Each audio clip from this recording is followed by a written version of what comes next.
Chers amis du Jardin du Curé, bonjour, heureux de vous retrouver pour cette nouvelle saison. Voilà, en ce début d'année, je suis heureux de vous saluer, de vous adresser tous mes voeux, et puis en particulier à une nouvelle catégorie de spectateurs, puisque désormais l'Homme Nouveau vous propose sur son site, alors vous verrez toutes les informations en dessous, enfin, vous avez tous l'habitude, de podcasts de cette émission qui vous permet de l'écouter quand vous voulez, voire même de la télécharger. Je rappelle aussi, ça fait partie des petits refrains, mais c'est très important, ça ne coûte rien et c'est très utile pour nous. C'est le pouce, je ne sais plus de quelle couleur, l'abonnement, etc., les notifications, enfin tout ce qui est important. Encore une fois, c'est chacun dans l'univers de l'Internet, chacun est le diffuseur. Il n'y a plus de diffusion générale. Voilà. Donc, encore une fois, bonne année et nous allons commencer cette deuxième série. Alors, je vous propose d'interrompre un instant notre parcours et puis je voudrais répondre à vos questions. En effet, alors malgré quelques petites difficultés techniques, le fait que parfois les commentaires aient été bloqués, je ne sais pas pourquoi, je ne sais pas comment, ne me demandez pas. Bref, en tout cas, il y a eu un certain nombre de réactions de votre part, d'encouragements, de remerciements.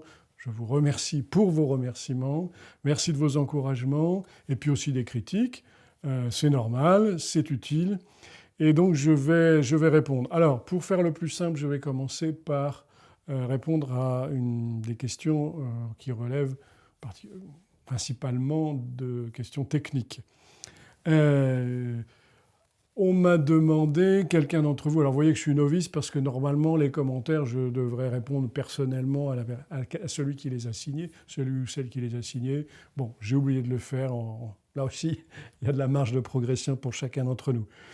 Quelqu'un me demande de mettre des illustrations pendant la vidéo, de mettre également des descriptions, les sources écrites, etc., etc. Bon, éventuellement des liens avec des sites intéressants, avec des ouvrages. Alors, que les choses soient bien claires, chers amis, ce que nous faisons, c'est quand même de l'artisanat, même si voilà, ceux qui interviennent et que je voudrais remercier ici, qui sont derrière la caméra, voilà, on tend à une qualité professionnelle. Nous travaillons avec des moyens microscopiques. Tout dépend de votre aide, tout dépend du nerf de la guerre et il n'est pas abondant. Moi-même, vous le savez, j'ai une autre partie dans mon ministère. Je n'ai pas de secrétariat, ni dans la paroisse, ni au sanctuaire, ni ailleurs. Donc voilà, toutes ces choses-là sont possibles, mais ça a un coût et ça dépend en l'espèce de votre part. Donc voilà, la réponse, elle n'est pas fermée. Je ne suis pas fermé à l'idée qu'on puisse avoir une amélioration de ces vidéos, mais ça a un coût. Et ça, en l'espèce, encore une fois, je le répète, ça dépend de vous. Donc merci d'avance et on essaiera de faire quelque chose, mais dans la mesure de nos petits moyens. N'hésitez pas donc de toute façon à continuer à envoyer vos commentaires, vos remarques, elles sont les bienvenues, j'essaierai de les lire et d'en tenir compte au maximum. Dernière chose concernant l'aspect pratique, c'est vrai que quelquefois j'ai commis des petites erreurs de dates, de choses comme ça. Là aussi, c'est les inconvénients non pas du direct, mais voilà, d'une certaine improvisation. Personne n'a la science exacte en tous les domaines. Pardon pour ces erreurs, merci de les corriger. Et voilà, on essaiera là aussi d'améliorer. Mais ça, comme vous pouvez l'imaginer, tout ça demande beaucoup de travail. Et donc, je compte aussi sur votre indulgence. Alors, voilà donc pour ce qui concerne les questions techniques. Passons donc aux questions que vous m'avez posées, aux remarques que vous m'avez faites. Je vais les regrouper d'abord dans un premier thème. Je n'ai pas été surpris, je vous le dis tout de suite, que la vidéo concernant la gnose ait été celle qui a fait à peu près le plus grand nombre de vues. C'est ce qu'on appelle, paraît-il, alors je me suis fait expliquer ça, c'est ce qu'on appelle un piège à clics. Hein, il y a des mots comme ça, il faut trouver les bons mots. Voilà, donc ce n'est pas une taquinerie envers vous, mais c'est juste pour dire qu'il y a des sujets effectivement qui fascinent, qui intriguent. Et donc, la première question qui m'a été posée, à laquelle je ne saurais pas trop répondre, mais en même temps, voilà ce que je vais vous proposer, c'est Pourquoi la gnose continue-t-elle à avoir autant de succès? Pourquoi, lorsqu'on gratte à droite à gauche, dans nos relations, dans nos familles, qu'on regarde dans les librairies, sur Internet, etc., ce sujet revient sans cesse? Alors, je vous renvoie d'abord bien sûr à cette vidéo-là, si vous ne l'avez pas vue, ou je vous invite à la re-regarder. Peut-être que je ne me suis pas aussi tout à fait bien comprendre, mais encore une fois, l'enjeu est le suivant concernant la gnose. Est-ce que la foi est une affaire de connaissance? Et dans l'esprit humain, la connaissance fait partie du mouvement profond de nos âmes, de nos intelligences. Nous sommes faits pour connaître. Nous avons une raison que Dieu nous a donnée. Mais le dévoiement de cette raison, et c'est le lieu ici une fois encore de rendre hommage au cher Benoît XVI, comme chrétiens, nous devons trouver cet équilibre entre la foi et la raison. La foi, don de Dieu gratuit qui nous fait entrer dans la confiance et dans l'accueil confiant de la révélation et de la parole de Dieu, eh bien, elle est complétée par notre raison qui reçoit ce dépôt, qui le creuse, qui l'approfondit, qui s'en nourrit, pour ensuite retourner dans un nouvel élan renforcé de la foi. Mais la tentation est toujours, d'un côté, de tomber dans le fidéisme. Ma raison, je la mets de côté, où elle travaille à part et par elle-même, et elle n'est pas irriguée et éclairée par la foi. Et de l'autre côté, eh bien, au fond, je me prive de la démarche de la confiance, du saut dans le mystère, et voilà, je grandis et ma connaissance intellectuelle sera mon chemin de salut. Ces deux tentations sont éternelles, celle du fidéisme qui demeure, et peut-être plus attrayante, peut-être davantage présente chez les gens pour qui l'intelligence, le travail de l'intelligence compte, celui donc de la gnose. Voilà. Si je sais, je serai sauvé. Il me suffit de savoir et de connaître, de me plonger dans les livres ou dans des traditions reçues ici ou là pour être sauvé. Or, évidemment, ce n'est pas suffisant. Et c'est pour cela que voilà, la gnose... et il y a quelque chose dans cette démarche, au fond, ça peut paraître un peu contradictoire et paradoxal, mais c'est quand même la réalité de facilité, si vous voulez. Parce que je mets mon intelligence dans cette démarche, mais ma vie quotidienne, mes actes, je ne les mets pas. Je peux être pratiquement schizophrène, si vous voulez. C'est pour ça que beaucoup de gnostiques, d'ailleurs, disent vous pouvez avoir le comportement que vous voulez, du moment que vous savez, que vous avez la connaissance, vous êtes sauvé. Vous avez le salut. Voilà. Or, encore une fois, dans la foi chrétienne, la foi est aussi une mise en acte, une conversion de notre vie dans laquelle la raison trouve sa place, mais elle n'est pas la totalité. Et c'est une grande tentation qui demeure. Voilà, donc ça, je voulais répondre aussi à cette question. Elle est importante parce qu'aussi elle est très présente, finalement, aujourd'hui, dans notre monde contemporain. Voilà, j'espère avoir répondu à cette question. Je renvoie également un petit peu à la vidéo que j'ai faite sur Saint-Irénée aussi, qui est dans des thématiques un peu voisines. Je vous y renvoie aussi. Voilà. Et alors, j'avais regroupé dans ces questions, quelqu'un me faisait la remarque suivante, il n'y a pas d'hérésie nouvelle. J'avoue que j'ai un peu de mal à répondre à cette question-là. Est-ce qu'il y a des hérésies nouvelles ? J'ai cherché un peu, j'ai creusé. Moi, ma réponse, elle peut être très insatisfaisante, et puis peut-être qu'on aura l'occasion de revenir là-dessus. Alors, en fait, il me semble, si vous voulez, qu'au fur et à mesure où l'Église répond aux questions qui se posent sur la foi, dans les premiers siècles, sur la nature de Jésus, qui est Jésus, normalement, une fois que ces choses ont été réglées par l'Église, il n'y aurait plus à y revenir, donc il n'y aurait pas d'hérésie nouvelle concernant Jésus, personne de Jésus, sa divinité, etc.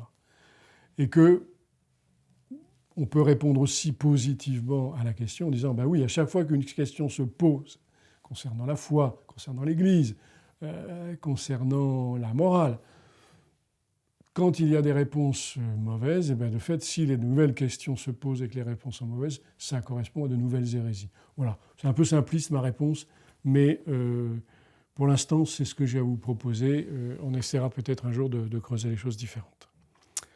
Voilà, concernant la gnose, sujet éternel, sujet toujours très très sensible,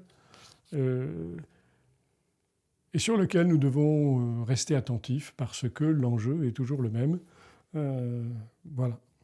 Alors, question suivante, ou objection ou remarque qui m'a été faite concernant l'actualité de l'Église. Alors, je vous le dis tout de suite, je ne répondrai pas directement à ces questions. Ce n'est pas notre sujet, il y a tellement à dire. Le sujet d'ailleurs, un certain nombre de sujets d'actualité, ils sont traités par l'Homme Nouveau dans le Club des Hommes en Noir. Je vous y renvoie. Allez voir, poser des questions éventuellement dans les commentaires, faire des commentaires. Voilà, mais je ne répondrai jamais à des questions d'actualité dans le jardin du curé. Surtout d'ailleurs si elles sont polémiques ou si elles sont simplistes. Voilà, bon, je crois que ça n'est pas le lieu. Il faut rester dans son domaine de compétences. Mais cela m'amène à quelque chose quand même d'important. Je pense que le dialogue dans l'Église, la discussion, le débat est très important, mais je constate, alors ça c'est pour aujourd'hui, mais quelque part, ça s'applique à toutes les générations chrétiennes, avant de commencer de se lancer dans des débats, il faudrait que chacun d'entre nous fasse un petit examen de conscience en se disant, voilà, je me pose telle question, je m'interroge sur celle, j'ai un avis tranché sur le concile, la liturgie, le pape, les évêques, tel ou tel commandement, etc., à tel point du magistère. Est-ce que j'ai commencé honnêtement par aller creuser par moi-même, par aller réfléchir, par puiser dans l'enseignement de l'Église, des pères de l'Église, des théologiens catholiques reconnus par l'Église, dans le catéchisme de l'Église catholique, document merveilleux dont nous disposons. Et voilà. Est-ce que j'ai commencé d'abord régulièrement à creuser par moi-même, à réfléchir, à me former, avant éventuellement de poser un certain nombre de questions, surtout sur un ton polémique, avec voilà, des idées très arrêtées et très tranchées. Voilà, je me permets de poser la question, non pas pour, je dirais, ne pas y répondre, ne pas répondre aux objections qui me sont faites ou aux remarques que vous m'avez envoyées, mais voilà, sur certaines questions, attention. Attention. Voilà. Un de mes vieux maîtres disait « Nous devons avoir dans le domaine de la vie chrétienne la même formation chrétienne que nous avons sur le plan humain. La foi du charbonnier, la formation du chardonnier. Je suis bachelier, une formation chrétienne du niveau du bachelier, etc., etc. » Alors je sais, c'est exigeant, nous avons tous énormément d'activités, nous nous sommes perdus dans un mouvement perpétuel, il n'empêche. Nourrir sa foi, là aussi, je reviens à Benoît XVI, mais ça a été un des leitmotifs de son pontificat. Lire, approfondir notre foi, nourrir notre foi, la structurer, c'est fondamental. Combien de débats stériles, combien de questions, combien de souffrances et de difficultés nous seraient épargnées à tous si nous commencions par nous approprier l'enseignement de l'Église, l'enseignement du Christ, l'enseignement des pères. Voilà. Donc je me permets de profiter des remarques que vous m'avez faites, dont je vous remercie encore une fois, mais pour, j'allais dire, renvoyer la balle dans votre camp d'une certaine façon. Un père de famille, une mère de famille, quelqu'un qui, dans sa carrière professionnelle, n'est pas tenu à la même formation qu'un moine ou une religieuse. C'est entendu. Néanmoins, encore une fois, dans ces temps difficiles où chacun va devoir trouver en lui-même les ressources pour traverser toutes les épreuves qui nous attendent, il est nécessaire d'avoir ce... Voilà. Si on veut résister au virus de l'hérésie, il faut sécréter des anticorps. C'est fondamental. Et on ne sortira pas des difficultés qui sont les nôtres aujourd'hui autrement. Ça, j'en suis profondément convaincu.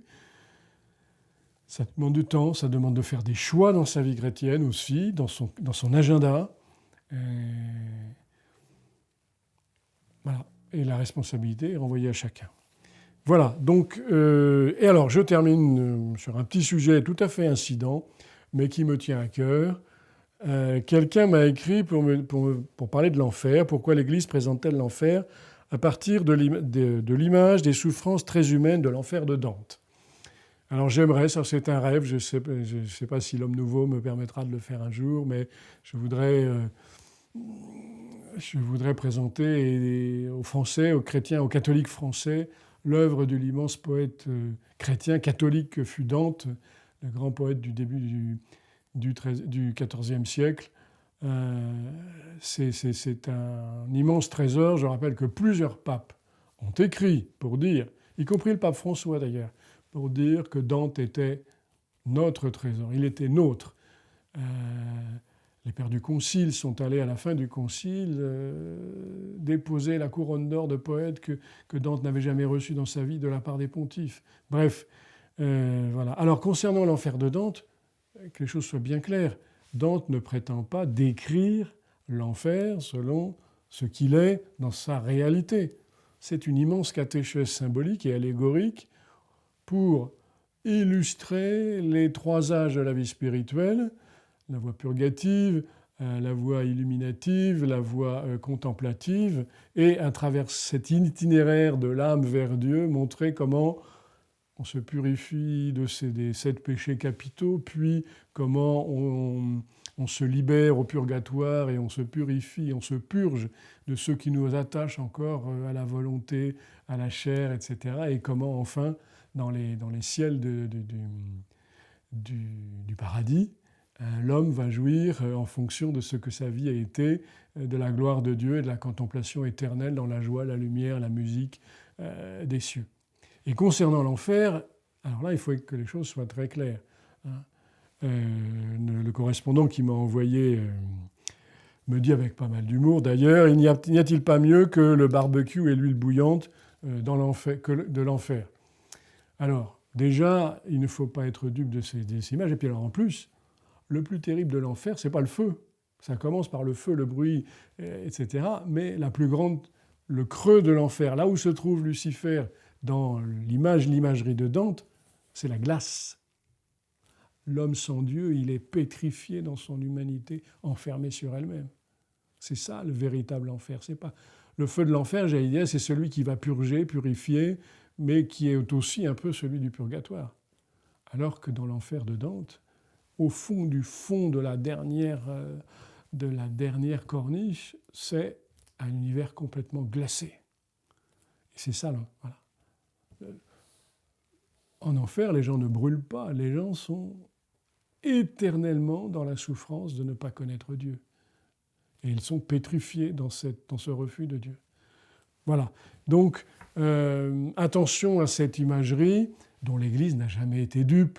Sur les façades des cathédrales, on représentait, ainsi que dans les vitraux, etc., des scènes frappantes, pédagogiques, qui ne préjugent pas de la réalité des peines spirituelles qui sont promises à ceux qui retourneront le dos au bon Dieu, ou bien aux épreuves que traverseront ceux qui n'auront pas encore, au cours de la vie terrestre, complètement uni leur âme à Dieu, et pour qui il faudra un temps non pas de purification, mais plus exactement de purge, de se débarrasser des derniers fardeaux qui nous empêchent de marcher et de voler et de chanter dans le ciel. Donc là aussi, un minimum de culture, un minimum de formation nous permettrait de comprendre exactement et de nous servir de ces images pédagogiques pour entrer dans la réalité spirituelle. Voilà. Encore merci pour toutes vos remarques. Je vous propose que nous y passions encore une petite séance. Pour aujourd'hui, je vous dis merci.